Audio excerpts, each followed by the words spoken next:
Welcome to Chatting with CHA, a series featuring interviews with CHA's industry thought leaders. I'm Adria Campbell, Marketing Communication Specialist, and April is World Landscape Architecture Month, and I'm pleased today to be joined by Nick Schwartz. He is a senior landscape architect who also manages our planning and landscape architecture group. Nick, thanks for joining us. Adria, thanks so much for having me. I'm so excited to kick off World Landscape Architecture Month with you. Same here. So as a landscape architect, you do play a key role in a vast array of projects spanning from aviation to water resources. Can you discuss what landscape architecture involves and some of the specialized skills and experience that a landscape architect might bring to a project? Adria, I most certainly can, and I'm happy to share this information. So landscape architecture is a multifaceted and licensed design profession, similar to architecture and engineering.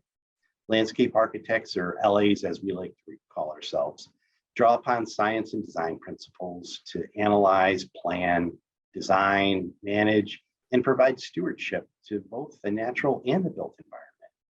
To become an LA, we study subjects such as earth science, art, history, even psychology. We understand principles of community and urban planning, sustainability, ecological services, and we train and take classwork in areas of grading and drainage, site layout, plant identification and plant design, as well as design and visualization softwares. So then, Nick, can you tell us a bit about the work that a landscape architect might be called on to do? And can you give us some examples? So one of the things that we're really known for as landscape architects is the design of parks, plazas, and public spaces. All of those things around your neighborhood and your cities and your towns. But some more typical examples are parks such as Central Park in New York City. That was the first public park in America that was designed by a landscape architect.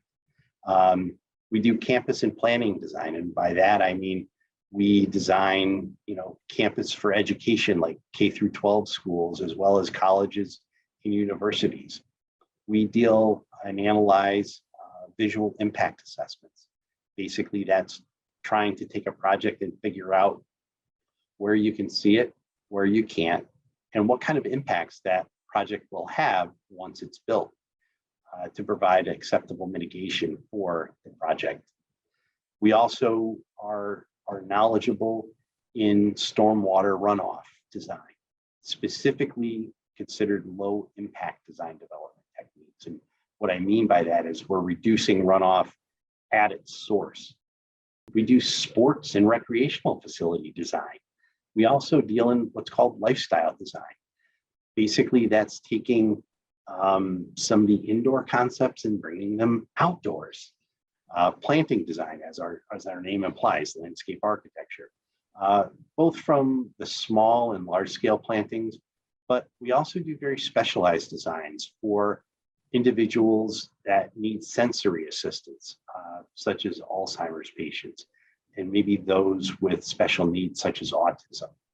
We also do streetscape work, or that area in between the building and the roadway. We also do residential design and development of neighborhoods and communities. Thank you for joining us.